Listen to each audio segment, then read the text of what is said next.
Good morning students. आज हम MCQ practice करेंगे ऑफ चैप्टर इलेक्ट्रिसिटी। तो इसमें न्यूमेरिकल्स बहुत ज़्यादा आते हैं, तो आपको इनको जल्दी से जल्दी कैसे सॉल्व करना है वो फटाफट देखना है। तो कुछ एक क्वेश्चंस तो मैं प्रैक्टिस करवा दूंगी। कोशिश की है मैंने कि हर एक टॉपिक से एक क्वेश्चन हो जाए, लेकिन आपको और भी प्रैक्टिस करनी है, ठीक है। तो स्टार्ट करते हैं। फर्स्ट क्वेश्चन है, cylindrical conductor of length L and uniform area of cross section A has resistance R. Another conductor of length 2L and resistance R of the same material has area of cross section. आपको value बतानी है। वो कह रहा है कि एक conductor है जिसकी लेंथ है L और इसका एरिया है A और रेजिस्टेंस है R। दूसरा कंडक्टर है जिसकी लेंथ हमने कर दी 2L लेकिन रेजिस्टेंस R ही है, तो एरिया कितना करना पड़ेगा। तो देखो बच्चों, फॉर्मूला क्या होता है, R is equal to rho L upon A। तो फर्स्ट वाले में लेंथ L, एरिया A और दोनों सेम मटेरियल की हैं, तो मतलब रेजिस्टिविटी भी सेम। तो दूसरे मटेरियल का रेजिस्टेंस भी R है, रेजिस्टिविटी सेम मटेरियल है तो वो भी सेम, बस लेंथ डबल करती है। तो हमें यहाँ पर क्या करना पड़ेगा कि ये दोनों एक दूसरे के इक्वल हो जाए, तो हमें एरिया भी क्या करना पड़ेगा, डबल। तो 2 से 2 कैंसिल, घूम फिर के R यानी ये दोनों सेम हो जाएंगे। तो मीन्स हमारा आंसर क्या हो गया, 2A। C option will be our correct answer. Next question है, a student carries out an experiment and plots a VI graph of 3 samples of nichrome wire with resistance R1, R2 and R3 respectively. Which of the following is true? वो कह रहे हैं कि एक student ने एक experiment किया और ग्राफ प्लॉट किया किसके बीच का, V और I के बीच का। 3 सैम्पल्स उसने अलग अलग उठाए नाइक्रोम वायर के, मीन्स मटेरियल सेम था तो यानी सबकी रेजिस्टिविटी क्या होगी, सेम, बट रेजिस्टेंस अलग अलग लिए उसने R1, R2 and R3। Which of the following is true. ये आपका ग्राफ है I और V। तो आपको ये बताना है कि इसमें से कौन सा जो है मतलब रिलेशन सही होगी। ये आपको लास्ट में दिया होगा, ये देखो, R1 is equal to R2 is equal to R3, R1 is greater than R2 is greater than R3, R3 is greater than R2 is greater than R1, या फिर R2 is greater than R3 is greater than R1। मतलब आपको ध्यान से देखना है। तो इसमें से किसका रेजिस्टेंस ज़्यादा होगा, तो कोई वो कंफ्यूज होने वाली बात नहीं है, निक्रोम वायर ये वो ऐसा कुछ ध्यान करने की ज़रूरत नहीं है। आपको पता है V अपॉन I किसके इक्वल होता है, R। तो अगर आपको देखना है, आप कोई भी एक पे ध्यान दो, आपको देखना है कि किसका रेजिस्टेंस ज़्यादा होगा।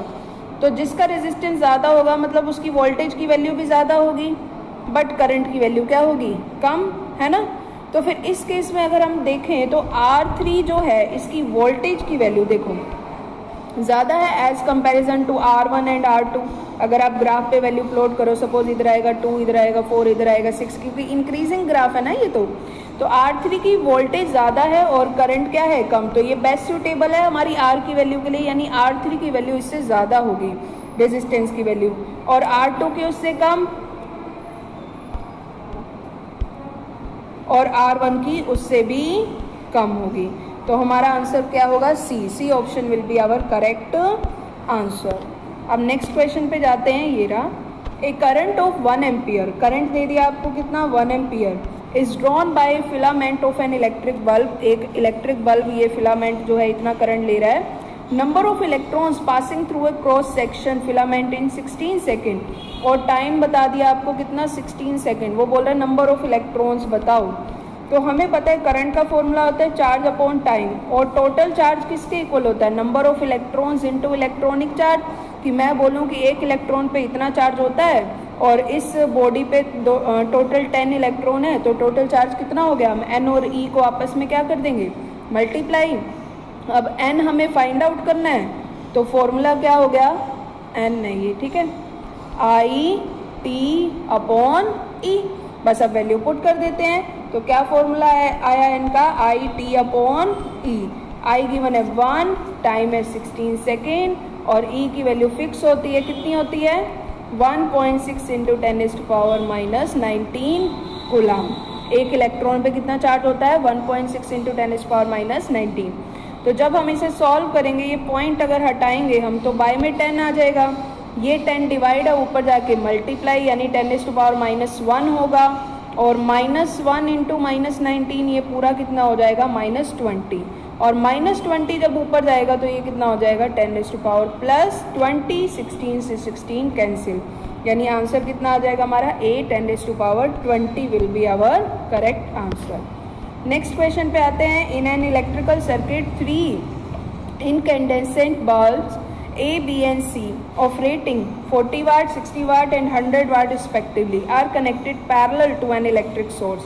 Which of the following is likely to happen regarding their brightness? हमने इनको पैरेलल में अरेंज किया है तो करंट सब में डिफरेंट जाएगा, और कौन कितना करंट लेगा अपनी पावर के अकॉर्डिंग करंट लेगा। 40 वाट वाला 40 वाट के अकॉर्डिंग पावर लेगा, 60 वाला करंट लेगा, और 60 वाला 60 के अकॉर्डिंग करंट लेगा, 100 वाट वाला 100 के अकॉर्डिंग करंट लेगा। और आपको ये बताना है इनमें से कौन ज़्यादा ब्राइट होगा। तो आपको सीधा सा पता है जिसकी पावर ज़्यादा ऑब्वियसली वो बहुत ज़्यादा ब्राइट होगा, तो ये जो सी वाला है ये ज़्यादा ब्राइट होगा। लेकिन फिर भी हम एक बार ऑप्शन देख लेते हैं क्या है। Brightness of all bulbs will be the same, नहीं सेम तो नहीं होगी। Brightness of bulb A will be maximum, ये तो बिल्कुल ही नहीं होगी, इसकी पावर तो बहुत कम थी। Brightness of bulb A B will be more than that of A, हाँ ये हो सकता है क्योंकि ए की 40 वाट है, बी की 60 वाट है, तो ये हो सकता है। नेक्स्ट क्या है, brightness of bulb C will be less than that of B, ये गलत है, ठीक है। तो इसका आंसर हो गया अपने पास सी। नेक्स्ट क्वेश्चन पे आते हैं। In an electrical circuit 2 resistors of 2 ohm and 4 ohm respectively are connected to a 6 volt battery. Battery दे रखी है, 2 रेजिस्टर दे रखे हैं और उनको हमने सीरीज में कनेक्ट किया हुआ है। The heat dissipated by the 4 ohm resistor in 5 second will be. तो आपको हीट डिसिपेटेड की वैल्यू बतानी है 4 ohm रेजिस्टर के लिए। तो 2 रेजिस्टर है, एक 2 ohm का और एक 4 ohm का, और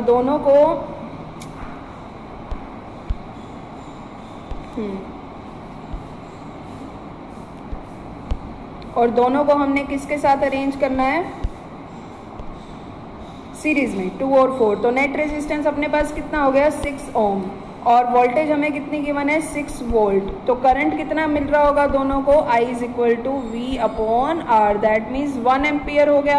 अब करंट मिल गया, रेजिस्टेंस हमें मिल गया और टाइम हमें मिल गया, और हीट डिसिपेटेड मतलब heat, joules law of heating effect, आपने ये फॉर्मूला पढ़ा हुआ है। क्या फॉर्मूला होता है इसका, H = I²RT।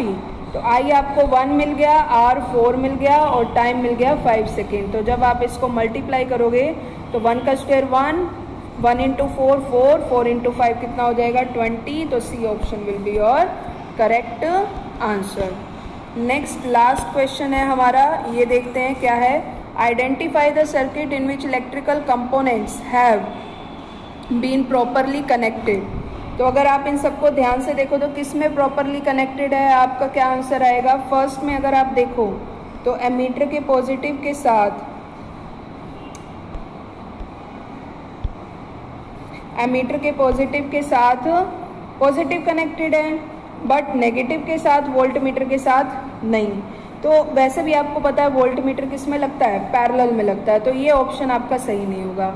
उसके बाद 27 में आए हम, हाँ ये पैरेलल है, ये हो सकता है, पॉजिटिव के साथ पॉजिटिव है, एमीटर के नेगेटिव के साथ नेगेटिव, ये बिल्कुल सही है, और ये दोनों अपोजिट हैं एक दूसरे से, ये बिल्कुल सही है। तो बी ऑप्शन आपका अभी तक सही लग रहा है, लेकिन फिर भी हम आगे देखते हैं। नेक्स्ट क्या है, अब इसमें एमीटर पैरेलल में लगा रखा है, ये तो बिल्कुल ही नहीं होगा। तो देख रहे हो ना आप, कई तो आपके सीधा कैंसिल हो जाएंगे। इसमें एमीटर और वोल्टमीटर दोनों एक साथ, ये नहीं होगा। एमीटर पैरेलल में लगा रखा है, ये भी नहीं होगा, ये बचाइए। अब यहाँ पर इधर भी पॉजिटिव है बट इधर नेगेटिव के साथ पॉजिटिव, ये तो पॉसिबल हो ही नहीं सकता। तो इसका आंसर क्या हो जाएगा बच्चों, आपका बी ऑप्शन, ठीक है।